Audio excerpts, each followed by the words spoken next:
Hello, and welcome to another episode of Bare Bones Wargaming, a show with no frills, no whistles, no bells, just a man, a camera, and his game.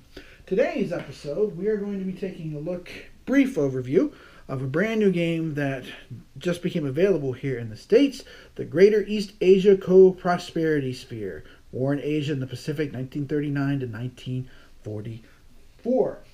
Produced by Bonsai Games and available in the United States through Quarterdeck International. Now, I just received this game today, and I know there's a lot of interest in it, so I'm just going to give some first impressions of the game. So this really isn't like an unboxing video. This is more of what I'm thinking off the top of my head thus far about the game. So just to kind of give a general impression, get the ball rolling, get the discussion rolling kind of thing. I do intend to make some videos later that will do some gameplay.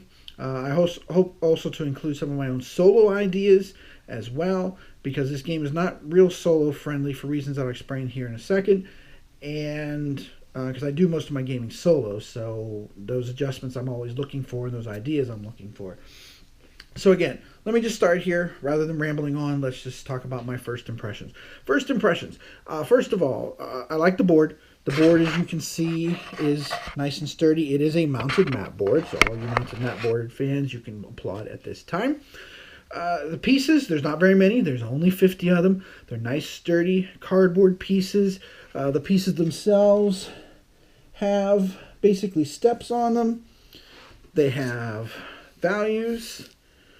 This aircraft carrier, 2 steps in combat values, movement values, priority. That goes for combat as far as shooting goes, A through D. Movement actions of any kind are done by the cards, and these are the cards here. Now, the cards are tiny, I will say that, so I sleeved them already, and I used, as you can see, I play Marvel Legendary, and I had the spare cards, so I went ahead and used them as backing, because it makes it easier to shuffle. It makes them stiffer, too. But basically, the cards tell you what you can do with each card. You can do things like land movement, strategic movement, naval movement, some of the spaces. There's a dot here that basically says, hey, that actually takes 2 movement points to get back and forth through there.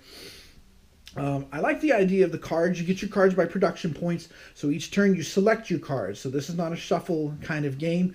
This is a selection sort of thing. So that, of course, right away is a solo problem, because since you're selecting, that makes an issue. So again, I'm working on some ideas for how I want to handle that.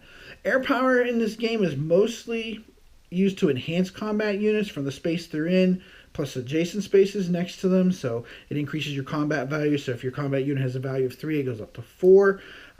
There's not a whole lot of air combat in this game at all. There are some interesting mechanisms about the retreat box. The Allies have, the US I should say, has the ability to do a reaction move. So that's kind of interesting. The rulebook, I'll just mention here, the English edition rulebook is quite nice. Nice big text. Nice highlighting. You got the icons to show the different parts. Text that's in different colors for different important items to note. The example, there's a whole turn example at the end. There's a combat example.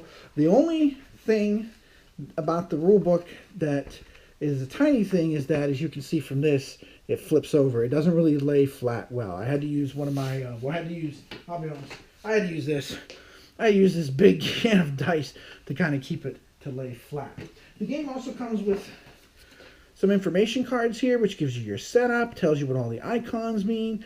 This is not a card-driven game, but the cards do basically dictate what actions. So you select the cards, and then they will tell you what you can do. So, for example, this production card here I have of the Japanese. You can do development. You can also do replacements. And building things takes time in this game. As you can see, the production track here. CVs, it takes quite a while to get them all the way to the final box where they can get put on a board. The other thing I'll mention real quick is another thing I noticed about the game that I like right away is there are these couple of cards here which do allow you to go after the Soviet Union if you wish, if you're the Japanese player. That's cool. There's also a card that, as the Allies, allows you to pull units from the Atlantic and bring them over to the Pacific, if you will. However, that does help Japan in its victory conditions. Victory conditions are both sudden death and end of game here. There's also an oil counter. So if Japan gets the oil resources of the Dutch East Indies, that has a big impact on the game as well too. So far I've not flipped through the rules. I read through the rules. I went through the whole rulebook this morning. I haven't actually pushed any pieces around, but again, this is just a first impression video. And from what I've seen so far, I understand things pretty well. I still need to work on some of the mechanics just to make sure I get it right, like strategic movement. There's only one question I have so far, and I'm going to go dig that up.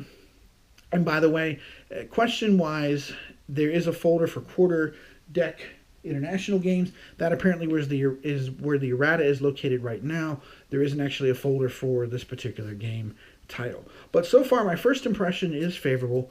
I like the idea of the cards, the selections. Again, I'm working on some solo ideas for how to select the cards. You know, maybe instead of putting you at the grand strategy level, maybe putting you in between, so the government's saying, hey, you know what, you have to use these cards this turn, and you come up with the best strategy that you can.